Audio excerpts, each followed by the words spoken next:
my world now. Yeah. Awesome. I'll take over. So if you're happy to run with it. Yeah, go for it, Owen. Thanks, man. Awesome. No worries. All right. Welcome, guys. Thank you so much for getting up an hour or an hour and a bit of your day, and we're going to cook along today. So I'll give a brief intro into who I am, what I do, why I'm here. Yeah, I'm in the studio at the moment in Limerick, and then we'll crack into our 3 recipes. They're nice and easy, and they're pretty self-explanatory. So I'll prep them all. We'll go through it step by step. The pork loin takes a bit of time to cook, so we'll prep it just for the oven, and then you can cook it at home itself. So I'll get you just as far as the oven, you cook it at home, and then you eat it and you serve it anybody you want. Stuffing will be inside that, mashed potato will go with it, and the puff pastries are very similar. So it'll be nice, easy, relaxed, enjoyable, and hopefully you learn a skill or two. So my name is Eoin Sheehan. I am 24 years old. I am from Limerick. I am an ex-student of the University of Limerick. I studied to be a chemical and biochemical engineer in 2014. Went to college, didn't really know what I wanted to do, and I was always into health and fitness and sport. In college, I trained a lot. I was going to the gym quite a bit, and I would always cook my meals at home. That was just the thing that I always did. I would always meal prep. That's what people knew me for. I was the fella that meal prepped. I would cook all my dinners for the week, lay them on the table, pop them into the fridge, and that would save me time throughout the week then. And it helped me kind of reach my fitness goals or my training goals when I was playing rugby at that time. So that's kind of how I fell into cooking. Never trained as a chef, never went to cookery school. Learned primarily through watching food stuff on TV when I was a child. My mother was a great cook. My grandmother was a great cook. I would always be putting on their apron, asking for a taste of this or a taste of that, or putting stuff off the table.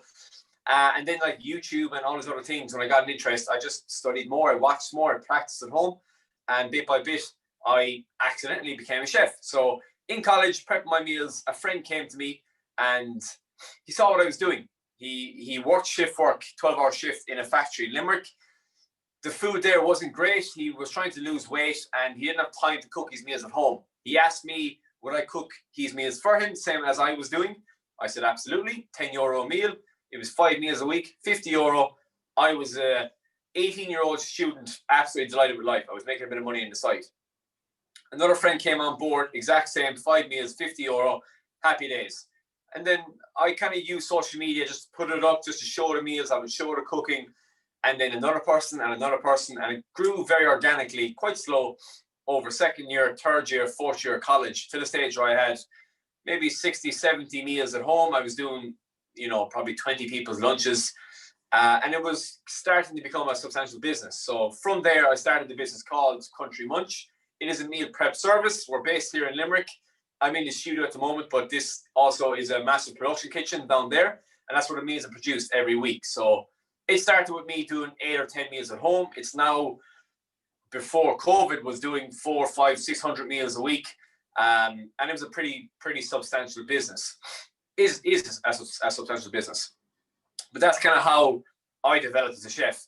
I was in that business. That's how I grew. From that, my own brand stemmed. So I started doing more of these demos. I was always in the public speaking, so I would talk about nutrition and cooking, and I got a break on the TV a year and a half ago, so I became a resident chef on the 6 o'clock show.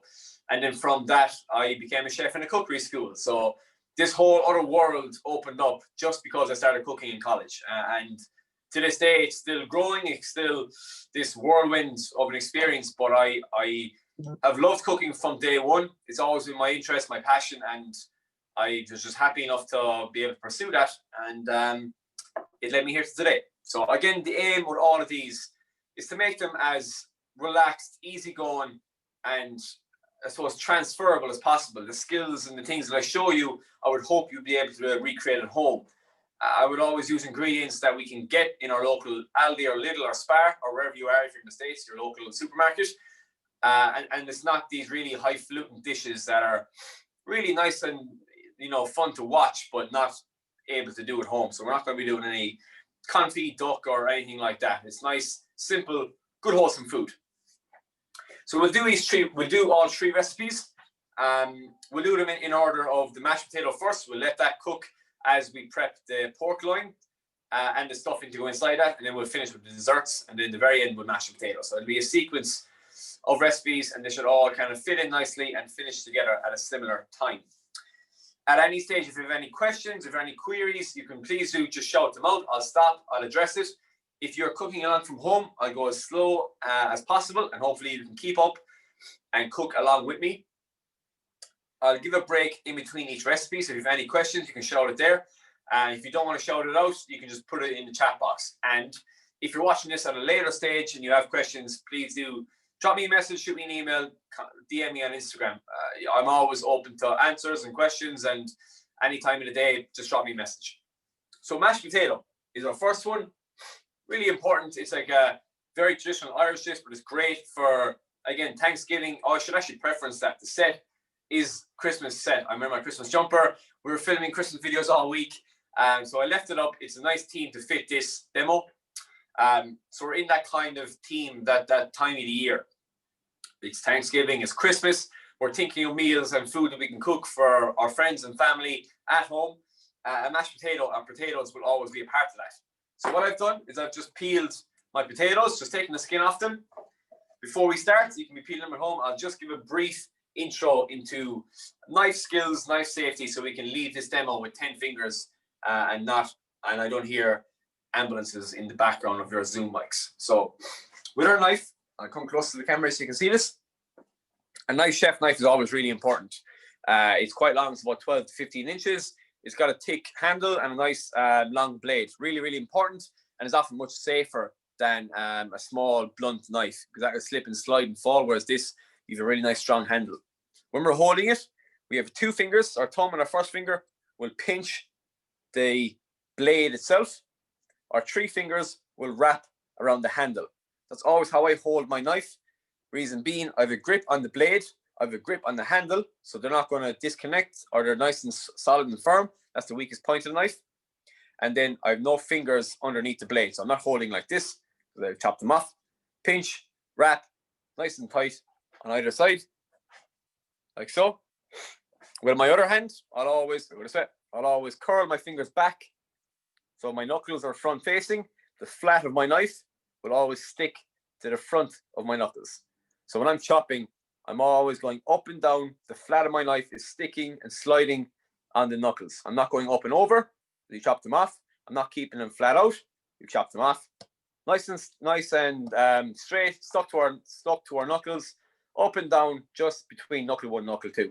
And my thumb will always be at the back, pulling my hands across. So what that looks like on the board, and when we're chopping anything, if it's potatoes or onions or anything at all, if you can roll, it's quite dangerous. So what we're going to do is, again, with a good grip on our knife, always nice and firmly chop that in half and put it belly side down. It's the most important thing when we're cutting. So we want to make sure that the food is stuck to the board. It's not going to slip and slide. See, and especially when it's a moist or damp food like a potato, that will stick to the board. It'll be much, much safer and easier to cut. So once it's flat on the board, our handle grip on our knife, fingers curled back, nice and simple, just stuck to our knuckles, and nice and easy. Now again, when you get nice and efficient at it, you can go nice and quickly. But again, take your time. Just rock the knife on your knuckles, leaving your thumb behind. The slower you are, the safer you are, the better. So again, we'll do that first. We'll just chop our potato into nice small cubes. So again, it doesn't need to be minced. We'll have nice, towards the top of our thumb. That's what we're looking for here. Small little cubes of our potato. Reason being, and the reason I peel it, is because it's much easier to mash. So again, you could steam these if you want, or you could boil them with the skin on, but just get the skin off initially. It's much easier to manage them. And then once we chop them down, they cook much faster in the water. So you could absolutely boil them whole like this if you wanted, but again, chop them down and they'll cook twice as fast and much easier to mash then later on. So once they're all chopped down, like so, just our normal white potato, nothing is added, nothing has been changed. What I have here is just a pot of boiling water. I'll just bring it into view for a couple of seconds and I'll take it out again. So it's just a pot of boiling water on the stove, nice high heat. Grab a potato, pop it into the water. So you want to make sure that all the potatoes are fully submerged. and covered. So again, we're just going to boil them. It won't take that long because we've chopped the potato down. We just want to soften it down until it's really easy to prick with a knife, falls off. And once it's softened, later on, we'll come back to it and we'll mash that down with our butter or milk, salt, pepper, maybe a garlic clove. And it's really simple. So mashed potato isn't that hard to do. There's no science to it. It's just, be nice and safe. Chop your potatoes down, peel them first, boil them, and then the magic is in the mashing. So we'll let that do its job over here off screen. So if you're cooking along from home, all you got to do now is just get those potatoes chopped, pop them into a pot of boiling water, and let them simmer away in the background on the stove top. Nice high heat. Make sure the water is boiling and rolling over, and that won't take long. By the time we're ready to go with the next dish, that'll be done. We'll mash it later on. So I'll give you a couple of seconds, or again, shout out if you need some more time. I'll just give you a couple of seconds just to catch up and maybe push to the side before we go on to our pork loin and stuffing. This will take the probably longest time of the demo. Any questions at all, please shout out as I cook. Speak now or forever hold. We'll just get our ingredients ready for the next one.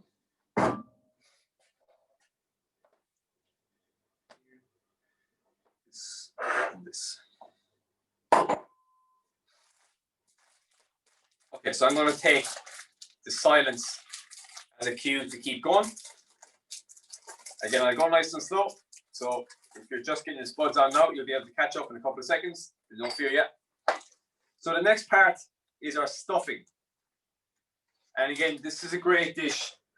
The reason I love to do this dish, especially in these Thanksgiving and Christmas themed demos, is that when we think of Thanksgiving or Christmas or this time of the year, we're always thinking of turkey or ham, or the goose or duck, and these are like the really traditional, the most common ones. But we're kind of stuck for options then in the days after Christmas. So we have our great roast turkey or your glazed ham for Christmas Day. The day after, you might have it again with leftovers. Then the day after that, you're kind of wondering what to do. You're just kind of going back to basic meals, or maybe you don't like turkey or ham. Pork is a great option for that because there's a bit of work involved. You have those same festive flavors throughout it, but it's a different flavor, it's a different meat, and it might be more suitable to your audience. Or it's a great dish to do on the 27th or the 28th in that kind of lag period between Christmas and New Year's. Stuffing wise, I love to do a sausage stuffing. For me, it adds another element of flavor, another element of consistency and meat throughout the dish. You could do a meatless stuffing as well. You could just do potato and breadcrumbs, mix that with your onion and what we have here. But I'm going to add sausage meat. I just find it adds a really nice, different depth to the dish. And that's kind of what we're looking for here, is that contrast of the nice sausage stuffing in the middle of our pork. You can buy sausage meat in pretty much every store these days. If you can't find sausage meat itself, just buy sausages and just cut a little slit, take them out of their skin, and then you have your meat. So again, even if you want to save your money, buy the cheap sausages, just de-skin them, take them out of their skin, and then you have your sausage meat. But again, shops at this time of the year in particular will have sausage meat available. So I'm just going to cut this in half. I'm going to pop it into a bowl. Hopefully you can see my bowl here in front of me. You can, yeah. Yeah, you can. So I'm just going to pop my sausage meat inside. I'll probably do it all. Again, you can alter the recipe to suit how many people you're feeding. This boiling is very ferocious here beside me. I'll do another little bit so we have plenty to go around. We can even cook this off and serve it as a side dish later on. So pop that over here.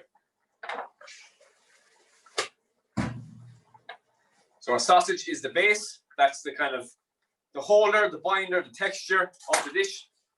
Everything else is just going to be added flavor, added textures, added the consistency to the stuffing. Into our sausage meat, I have just half an onion. Exact same as always, nice and safe. I'm just going to dice this down. So it's a dicing onion. So as opposed to just chopping the potato roughly a while ago, I'm holding the onion with one of the roots to my left. So at the back of the onion, where the root comes out, that's to the left of the board. On the right-hand side, facing the left, I've done incisions vertically. So I'm just chopping into my onion. I'm going to switch it around and I'm going to cut into the onion horizontally. So what I'm doing is I'm chopping down, then turn my knife and I'm chopping in. So again, be careful with this. And if you don't want to, do the official dice, just chop as roughly as you can. But again, you'll get really nice fine dice pieces with this. So I've chopped the onion vertically. I've chopped it horizontally. I go back to my verticals and I just take nice thin strips over the top. And again, because we've made those incisions at the start, the onion breaks off into really nice, small, fine-sized pieces. Again, any bits left over, just dice through them. But what you're left with is really finely minced down pieces of onion. Another way to get around this, if you're not that handy with the knife or you need practice, pop it into a blender, blitz it up, and then pop it into the bowl. So, or again, just dice it down as roughly and as finely as you can. Keep going over it until you have nice, fine, small chunks. But we don't want massive pieces of onion sticking out of the stuffing. We kind of want to keep it nice and small, keep it the same as everything else, and that'll cook down in the dish itself, as opposed to large chunks of onion sticking out of the roast as we roast it. Sausage and onion is in the bowl. I'm going to add in my breadcrumbs. Again, this is just a binder, so we're not adding much flavor from the breadcrumbs. These are just bulk it up. They give it volume. They're like the sand and cement. They just add the binder and they add the texture, and they're going to help it stick together to get that stuffing consistency. An egg will also help with that. So we're going to crack one egg in. It's not essential, so if you want to leave it out, you can, but it will help. When it cooks, that egg will cook and help it kind of solidify and get that texture we want. The final few pieces of flavor, I have half an apple. So what I'll do is I'll just grate this down. You could do the same for the onion as well. You could grate your onion, which is another good way of getting nice fine pieces of onion without having to chop it down. So I'm leaving the skin on. There's some nice fiber, nice color in that. Just grate down the apple. And again, apple and pork go so well together. That's why I'm adding it to the stuffing. So again, we don't really need an apple sauce to go with our pork. We're adding in that apple element into the pork. So as it cooks, that apple sauce will drip out and nearly baste the pork as it cooks. So it's a really nice addition to the dish itself. So just mince that down or grate that down ever so slightly. Pop that into the bowl on top. So it's a nice sweet element to the stuffing as well. So if you're looking at the stuffing as a whole, you have the kind of sharpness from the onion, the meatiness from the sausage, the sweetness from the apple. We have some acidity from a lemon, and a bit of freshness too. So we'll just do the juice of a lemon in on top. Squeeze it through your hand. Let the pips fall into your hand and let the juice drip through your fingers. That's a good way of not letting the pips fall into the dish itself. So I'm just squeezing it into the pan of my hand and I'm letting the juice just run through my fingers. If you have any cuts on your fingers, be careful because this will absolutely sting. And I catch all the pips in my hand. Pop that into the bin. Clean my hands a bit. I have some fresh sage. Sage, again, parsley would work really well here as well, but sage works well with apple and pork. So it's just another kind of nice addition to the stuffing. That's the stuffing pretty much made and done. I'm just going to put on a pair of gloves and mash it up. You could do this in a blender. You could do this with your hands. You could do it with a wooden spoon or a fork, anything you want. Just make sure you get in there and you completely mix it through, because the last thing we want is little pieces of sausage, little pieces of onion, little pieces of stuffing just mixed throughout, or breadcrumbs mixed throughout the stuffing itself. So you want a nice homogeneous mix throughout the whole dish. So just for the sake of a little bit of speed, without washing my hands later on, I'll just go in with my hands and start to just bring that together. So again, it should work pretty easy. It'll be a nice kind of wet consistency stuffing, right? And it'll need to be cooked as well, which is really important. So we're going to need to cook this off. You can't eat this raw. So even if you're not stuffing your pork loin, you would be either frying this off or baking it off in some tin foil later on. And you can save this, which is a great thing with this, is you can do this in advance. So you could do this now today make your stuffing, or if you make double the batch by accident, just put it into a freezer bag and freeze it for Christmas Day or for Thanksgiving Day or for New Year's, whatever it may be. Stuffing will just keep in the freezer so you can make your stuffing, get a nice consistency, and you can freeze it down and keep it in the freezer. So what we're looking for is what we have here.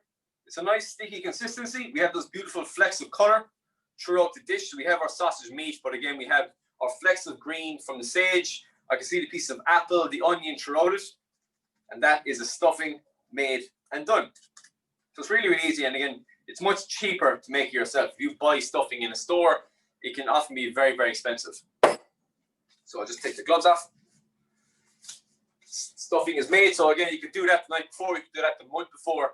Keep it stored in the freezer, stored in the fridge, and it'll be good to go. So the main event is going to be our pork loin. And another great thing about pork loin is it's just so cheap. It's a very, very cheap cut of meat, and not many people know how to use it. They don't use it much. But I always recommend it. At this time of the year, I always recommend using a pork loin for any kind of dinner or dish or party you want to do. So it comes in a box like this. You'll get it in, I'm pretty sure, all stores now, but a butcher will definitely have it if you can't find it in your local store. It comes with these blue ribbons or strings tied to it, butcher twine. Take them off, but keep them. We're going to use them later on when we put it back into the oven. So again, don't throw those little pieces of twine away. We'll just take them off, slip them off without cutting them. There's little pieces of elastic twine and they just hold it together. So we're going to use them again when we cook it to keep the stuffing tucked inside the dish itself. It's not going to unravel and roll when we cook it. So it's really, really handy because butcher twine can be hard to find and you may not have it at home. So if it comes with it, mind it. So just take off the twine itself, like so, and there'll be a nice chunk of fat on top. So I'm going to take this off. You can leave it on if you like, but there's no necessarily really need for it because we're not going to be frying it down. So we're not going to get a chance to really cook this fat itself. I'm just going to take it off. So again, with my nice sharp knife, flat on the board, so it's nice and safe. I'll just start at one corner of the fat. Once I have started to cut, I'll pick it up, peel it away from the meat, and nice and easy, just start to peel the fat off the meat itself. So I'm trying not to cut through the meat.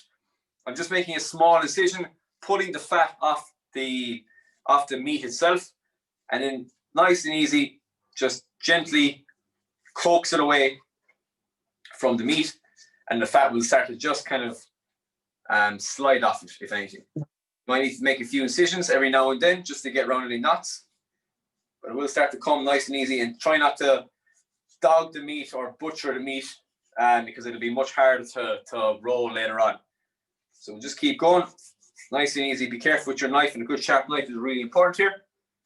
If you're getting it from a butcher, he'll probably do this for you as well. So you could ask him to just take the fat off, skim the fat off the top before you buy it yourself. So just nice and easy. We'll keep readjusting, pull the fat back, keep just knotting it away from the meat.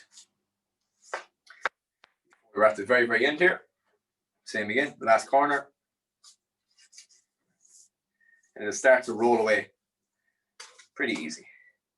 And again, the reason pork loin is great to use here, it's very easy meat to kind of manipulate and manage. And you'll see why in a second. So that's the last little bit. Take that off. That's the top bit of fat. We don't really need that if you've dogs at home. Give it to them. Pop that to the side. You can leave it on. There's nothing wrong with leaving it on. It will cook. And if you like fat on your meat, then by all means keep it on. But what we want is this nice piece of pork loin, which I'll show it to you here in front of me. So it's a nice thick, round piece of beef, or sorry, pork even. So what I'll do, we'll put that on the board, and we're going to open it up, butterfly it. So there'll be one side that kind of sticks out a small bit with every loin. With our knife, we're going to be going horizontally across the pork loin. I'm going to make an incision 3/4 way down the pork loin. So I'm not cutting off this piece. I'm just cutting down 3/4. I'm going to be turning into the meat itself. So I'm about a 1/2 inch from the bottom. Okay, so I'm going to do this nice and slow because this is probably the hardest point of the demo. It's just to butterfly and open up our pork loin. So I'm at the side of the pork loin. My knife is to the side. I'm cutting into the meat itself about a 1/2 inch up from the top. So as I cut in, it's like I'm opening up a book. So I'm peeling back the pork loin, opening up the book, and we keep going to the side until it's flattened out. So you can see we have a much, much larger surface area now with the pork loin. From here, we'll go again. So we'll go to this side. So once you fold that back, this will be quite still a big piece of meat. So we'll do the exact same. We'll start to make an incision about 3/4 way down, start to cut in, and we fold back like a book, like a page, fold it back, pulling it over, nice and easy, never cutting through the meat fully. So again, you'll see at the very end, with this really long piece of pork loin that's just been opened up. So what I did, theoretically, is I cut down, cut in, opened it up, got to here, cut in again, and opened it up further. So you're left with this nice long piece of... Sorry, Okay. excuse me. Yeah. I'm just falling a tiny bit behind. I'm just cutting the fat off the top. So I'm wondering, just to open it up, could you just go over that again really quickly, please? Yeah, of course. Absolutely. Again, this is by far the hardest part. And if you get this perfect first time, I'll be very, very impressed. I've done 1,001 pork loins. But again, you tell me when you're at the stage, when you're ready to cut.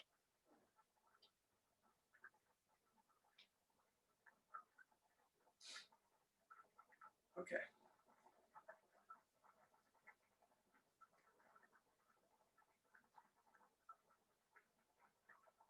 And again, you don't have to be too strict when you're cutting the fat off. You can have a little bit on top that'll cook down and that'll roast in the oven anyway, regardless. Every now and then, just check our potatoes. They're still boiling away here beside me. So they're boiling and still roasting away. I'm just going to poke them with a fork. So there's still a small bit of resistance. It's still a little bit hard. So we let them keep boiling away for another couple of minutes until we have our pork stuffed and ready to go into the oven. Yeah, my fat is just off now. Thank you. Okay, awesome. So with the beef, with the pork. So we're going to have it on the table. We'll say kind of facing 12 o'clock and 6 o'clock. It's facing lengthways to us. With our knife on the far right hand side, we're going to start. Well, first thing you can do is you can cut down into the beef at the very, very far right hand corner. So cut down, we'll say here, about 3/4 way. So that's what I've done there. So I've just taken a little bit off the side, 3/4 down. It's still connected, but it hasn't fallen off. So that's the first thing to do. So come in about 1 inch, cut down vertically, 3/4. Don't break it off completely. This is just going to open us up. So from there, we turn our blade sideways. We're about 1/2 inch from the bottom of the pork, and we start to cut into the meat itself. So we're cutting from right to left now. And we keep doing that, and we keep folding the meat back, opening it like a book. You'll get to a certain stage, you can't really go any further. So you readjust again. You'll be at a stage now where you're probably 75% through the pork loin. You'll have a kind of thicker chunk of beef on your left-hand side. We'll do the exact same. Put our blade sideways, cut into our meat again, and we open it like another page. So it's like a leaflet, for example. You kind of open up one side, and then when you're here, you open up another side. And what you're left with is this nice, long piece of pork. Now, again, don't worry if you break it or if you cut through completely, or if it's cut here a little bit or if it's cut here. It won't be perfect the first time, and it won't really matter because we're going to tie it and roast it in the oven. It does need to be perfect. So take your time, be careful with the knife, just cut into it. And again, we're just trying to butterfly it open. Reason being, it gives us more surface area and it gives us more of an ability to pack in our stuffing and roll it back up. So does that make sense? want me to go through it once more? That's perfect. Thanks. I got it. Perfect. Awesome. Well done. So once the loin is flattened out and opened, we take our stuffing, we'll take a spoon, and we'll just put our stuffing into the center of the pork. So we'll always probably stay an inch away from the perimeter.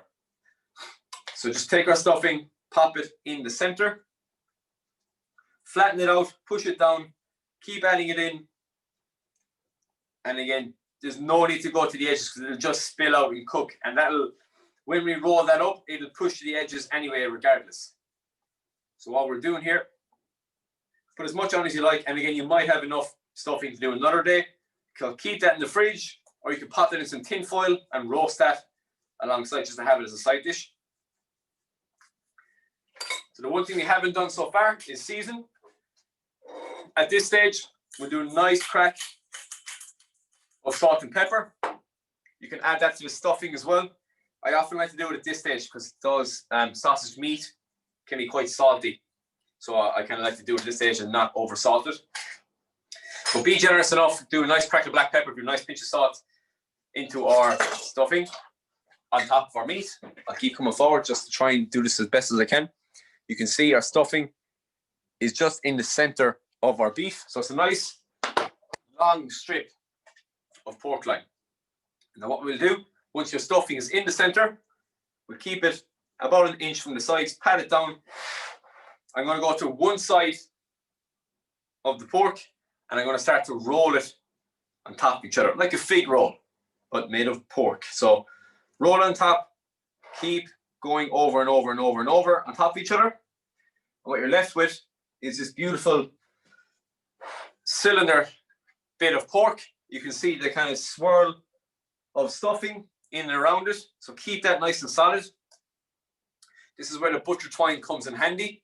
And this can be a bit of work and they might be a little bit small. So if they don't fit, don't panic.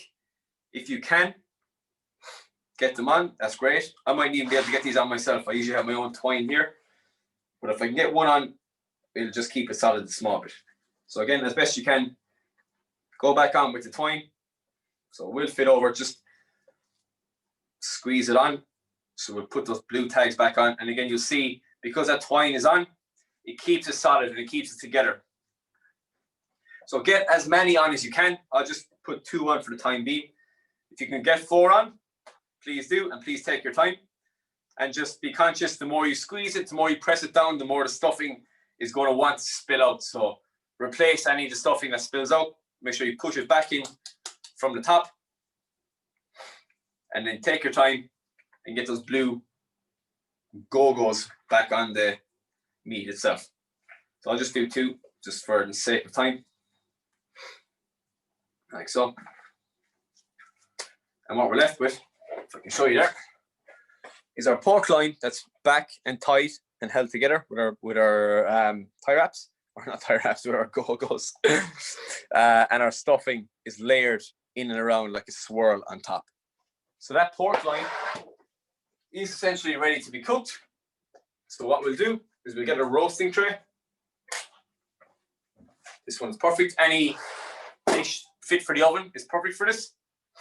So we'll take our pork loin, pop it into our tray, do a small bit of oil. I'm pretty sure I saw oil here. Where you go? I did.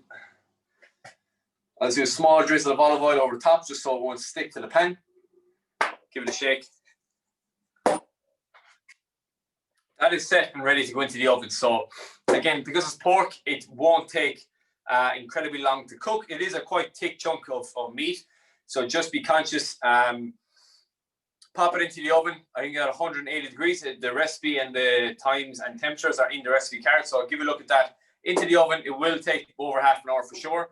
And we just have to be sure that the middle is cooked fully. So if at one stage you're starting to see the brown, or the top is getting very brown, the inside still isn't cooked, just put a little bit of tin foil over it and continue to cook it.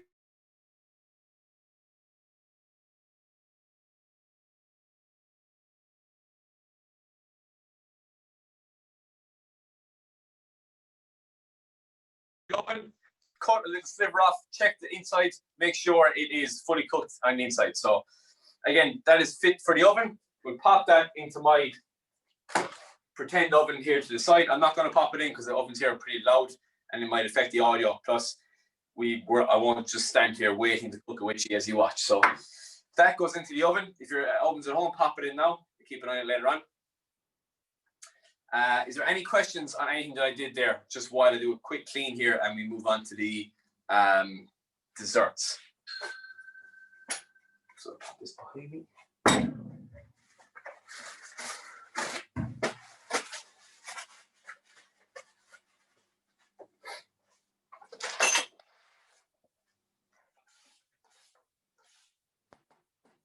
Okay, great. That was a pretty detailed and I would say a difficult recipe. And because it's just a theme of the demo, I would say that's probably the most challenging one that I've ever done for a demo. Usually it's nice, quick, handy dinner. So it's great that you're able to kind of keep up and do that, and hopefully it makes sense. And please just take your time when you're doing it. Take it step by step. But as far as detailed and intricate dishes go, it's a pretty handy one to start off with, and that's great. So we'll put this to the side because there's been meat on that. And let's give it a quick wash and dry them off. And we'll move on to our desserts. So that's in the oven. And always we're kind of watching our times and watching how to be as efficient as possible. So our potatoes are cooked. I was going to let them chill out for a second, but I just checked them there. There's a nice, they fall off the fork like so. So they're nice and soft. Let them relax a second. They're not going to overcook or anything like that. We'll prep our desserts pretty quickly, and then we'll finish off with the mash. So for our desserts, these are a great one to do if you don't want to do much cooking on Christmas Day or on Thanksgiving. And the reason I love them is that they are pretty painless and they're pretty self-explanatory. And there's a lot of cheat codes and stuff that we can do to make it look really fancy and make it look like a lot of effort is involved. But realistically, it's pretty minimal ingredients. It's a pretty handy recipe. And yeah, it's a nice one to do if you want to impress a crowd. You don't necessarily want to spend hours and hours cooking or baking if you're not a baker. So short crust pastry is what we're going to use here. You can make this if you want. It is quite detailed. There's a bit of work involved. I always buy it. It's available in pretty much every store. You'd find it in the chilled dairy section. So where your butters and milks are, the short crust pastry will be there. Once you buy it, you can buy it chilled or you can buy it frozen. It comes in a nice long roll and it's really cheap. And again, like, because it's quite intricate to make the puff pastry and it's pretty easy to get it wrong, just buying it for that cheap value is well worth it if you're stuck for time or you're stuck for ideas for dinner guests or parties over the festive period. So we'll get our puff pastry onto our board. And all this is similar to how we roll the pork. We just kind of unroll it like so. It's on a parchment paper. And we have our pastry side up. So again, it's just a nice long sheet of pastry. We'll cut this into 3 different desserts. It's 3, isn't it? Yeah, it is 3. So we have 3 different sections, each their own dessert. And you can do that to 6 or 8 and do as many as you like. But I'll do 3 options today and they're nice, quick, fast, tasty options. So I'll just pull this off the board. The first one is an apple and cinnamon puff pastry. So all we need for this is exactly what it says in the tin. An apple, cinnamon, some brown sugar. So with our apple, what we'll do, I just have half an apple here. We'll just cut really nice thin slices of our apple. And the reason being is that these take no time to cook at all. To cook puff pastry, you put it into the oven at a really high temperature, blast it with heat, and it puffs up. So it takes about 8 minutes to cook. So we don't want any ingredients on here that are going to take longer than 8 minutes to cook or soften down. So the thinner you can chop your apple slices, the faster they'll cook and the more suited to the dish they'll be. So once you have a nice few slices, take your time, cut through them. What we'll do is firstly, we'll just do a small bit of butter on the base. So again, this is just a softened butter that I have here. Melted butter, basically. Just smear that out on the bottom of the puff pastry. Like so. Onto this, we'll do our slices of apple. And any apples will work. Cooking apples are probably best. They hold their consistency best, and they're kind of nice and sweet and sharp. But any will work at all. Granny Smith or anything like that will be fine.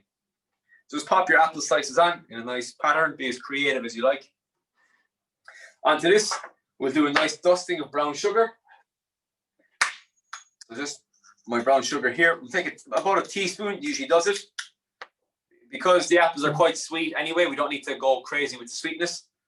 Just tip that over the brown sugar, and that will cook and caramelize in the oven. So you get a really nice kind of crunch on top of the apples too. And it's like an apple crumble or an apple tart. It's just a kind of a lazy man's version. The final element is just a dusting of cinnamon. I love cinnamon on anything really, but especially with apple. Apple and cinnamon are a match made in heaven. So if you don't like it, you can keep it out. But ideally, put a little dusting on top. Blow off any excess. And that's the first one done. So again, apple, butter, sugar, cinnamon. It's a match made in heaven. You can't go wrong with that. And then again, it's similar to when we were stuffing the pork. I'm leaving about 1/2 inch around the perimeter. So again, that puff pastry will puff up. We'll get a nice crust around the outside. And then our nice, soft, sweet apple filling on the inside. Number 2 is going to be a kind of cream cheese and berries. So again, it's a nice, sweet option. I have some cream cheese here. What we'll do is we'll just take out half the packet, so probably a large tablespoon. Pop that in to our ramekin or a dish. And we'll just sweeten that with a little bit of sugar. You don't have to do this if you don't want to, but just do a teaspoon, maybe 2 teaspoons of sugar, and that will really help the kind of balance out the tartness of that cheese. Because it is cream cheese, that can be quite tart and quite acidic sometimes. So again, that little bit of sugar goes a really long way. And it mixes really well too. So powdered sugar or normal sugar, white sugar, just mix that through into our cream cheese. It's nice and softened, so it'll spread really easy. So this is the start of the second one. The first one we did butter. This one we're doing cream cheese. Pop that onto it and spread it out along the pastry. Again, we're kind of being conscious. We're keeping it roughly in the center. Just go onto the edges ever so slightly. Like so. So again, it's like a cheesecake for all the world. You know, this is essentially what it would be is you have your cream cheese and your sugar. Lovely and sweet. On top of this, we'll do some fresh berries. Any berries work fine. I'm using raspberries here. I love the flavor. I love the pop. I love when they cook, they kind of burst open. So I'm just popping them on. You can do a mix or a melody of as any ones you want. Strawberries, blueberries, peaches. Any fruit work perfectly here. So I'm just going to layer these out. Layer them on. And it looks fantastic too. Fresh raspberries go on top. Again, they're adding another lovely sweet element too. Because this is dessert, we want it nice and sweet. Finally, like the first one, I'll do a small bit of brown sugar. You don't have to.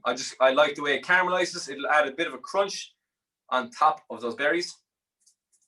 We'll leave off the cinnamon on this one. And that's number 2 done. So that's our sweetened cream cheese, our fresh berries, and a little bit of brown sugar over the top.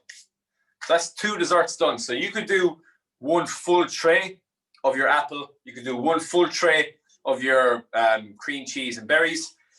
And the final one is a cinnamon roll. So what we have here, is our melted butter in a ramekin.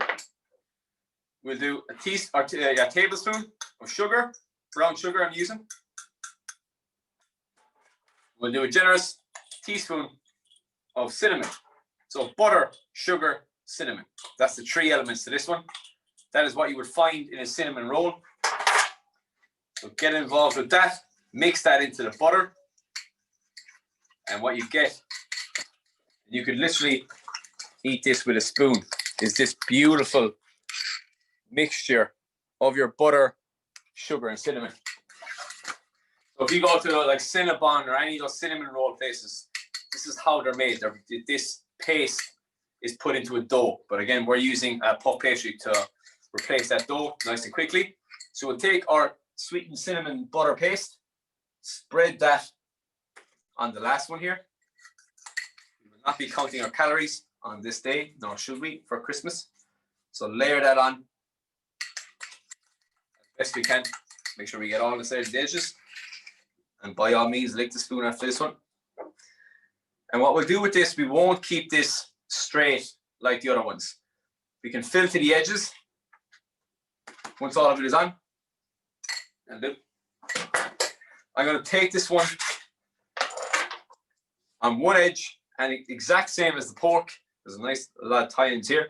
We roll it on top of each other to get a nice cinnamon roll ready for the oven. So you can see even nice rolled cinnamon stick, we'll say. And that is the 3 dessert options done. So you can see how quick and easy that is. Again, because I'm talking a lot, it's slower, but you could probably do that in less than 10 minutes at home. And it's great if you can learn, if you find out you people coming over or you need a dessert and you're not a great baker or you're not a dessert person. These are really quick and easy ways to get ahead and feed people if they're calling over. So exact same as before.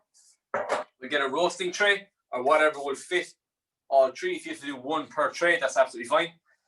We'll take them. I'll just do this nice and carefully now. Lift them up and into our roasting tray. And these are really, really quick to bake as well. So again, you can see there, we have our apple, sugar, cinnamon. We have our berries, cream cheese, a little bit of sugar, and our cinnamon roll. So we'll take that. We will pop that into a nice hot oven, as hot as it can go, about 200, 220 degrees. And that will take only about 8 to 10 minutes. And you'll see pretty much immediately that puff pastry will rise, it'll puff, it'll get a nice golden brown color. And everything on the inside will start to bubble and blitz and soften. And again, that's why you want that apple nice and thinly sliced so that you cook really fast in that hot oven and they'll be ready to come out. So once again, these will go into my hypothetical oven to my left. I will cook them all later. So right now, we're thinking it's Christmas Day or it's Thanksgiving Day or it's the lead up to Thanksgiving. We have our main course in the oven. We have our desserts in the oven, are prepped, are ready to go. You can do them in the morning and you can bake them just before you want to serve them. So they're done, they're ready, they're prepped. The final bit is our mashed potato. So we have our boiled potatoes. I'm just going to get a bowl here in front of me. I just need to drain this off really quickly, just off the camera here into a sink.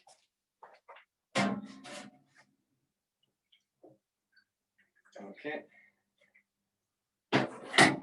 So what I did, I just drained off the water out of the pot itself. So I'm going to keep the potatoes in the pot for a second. And what I'll do is they're still nice and hot, which is what I want. I didn't want to cool them down. So I just tipped the water out, kept the potatoes in it, still nice and hot.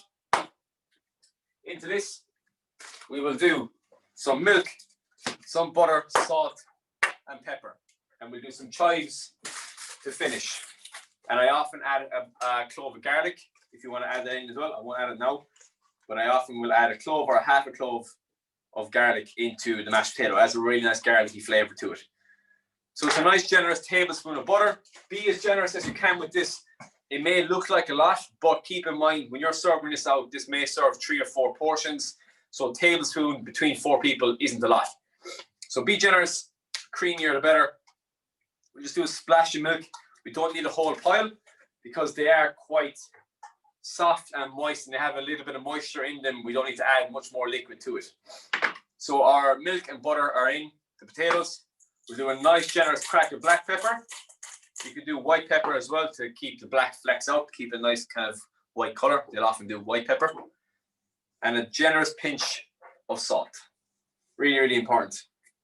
And all you gotta do is mash. So again, a nice masher, or you could do a hand blender one, or you can do a fork if you don't have that at home. But just use your elbow grease, nice and easy.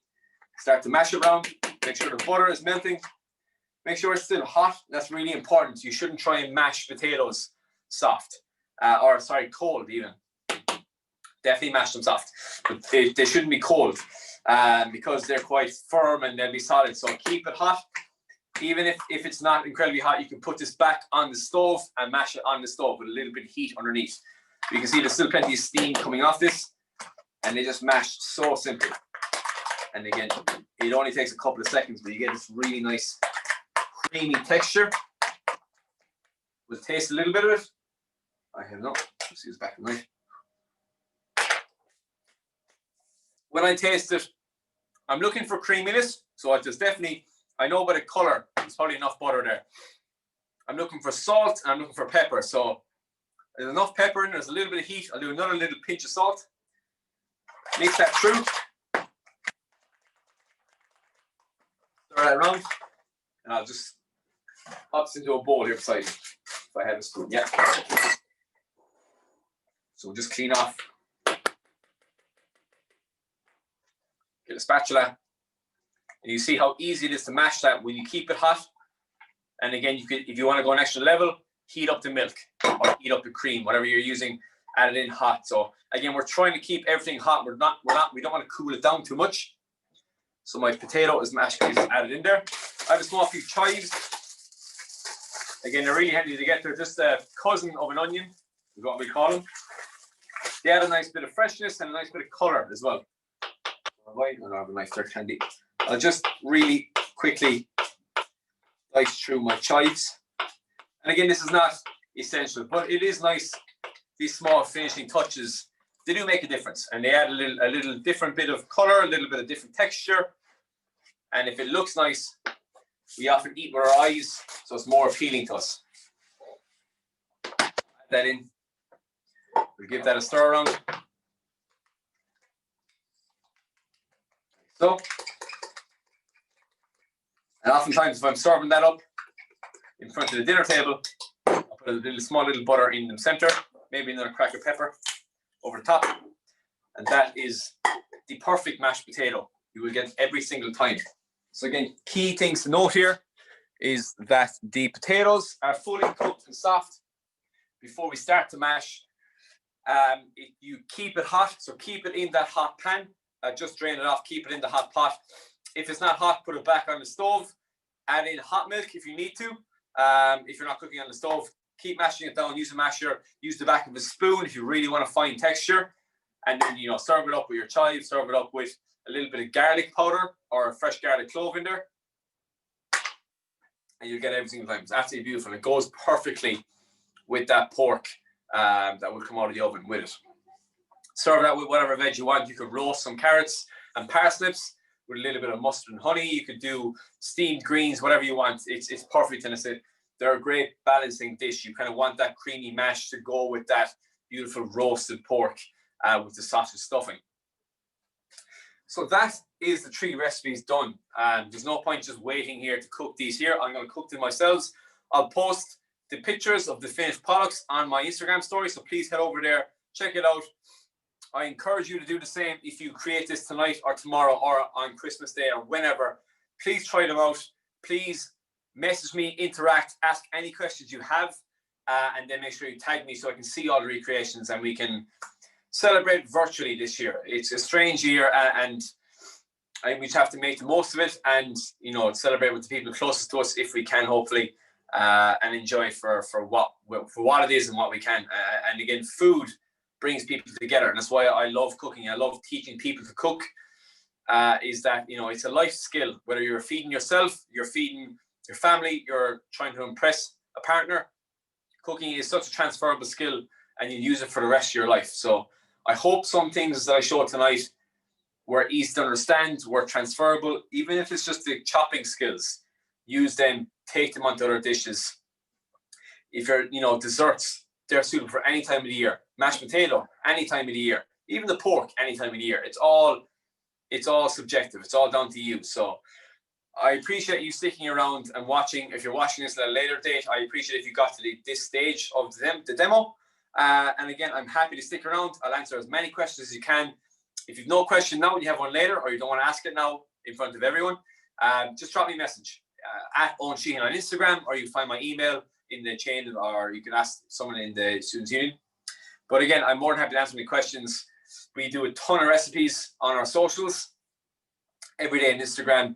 On my website, owinsheehan.com, we have free ebooks. So again, there's free recipes there. Download them, use them at home. The aim of the game is to teach you how to cook for yourself or for others as quick, as easy, as and enjoyable as possible. So I'm going to stop talking. If you have any questions at all, please do ask me. If not, thank you so much. Oh my God. Sorry, battery nearly went. So it's a good sign. The battery's going to go. So this is high time to start wrapping it up. But again, thank you for sticking around. Thank you for watching. I hope you enjoyed it. Please ask questions. And if not, have a great Thanksgiving. Have a great Christmas and a New Year. And I will hopefully see you in the New Year. Thanks.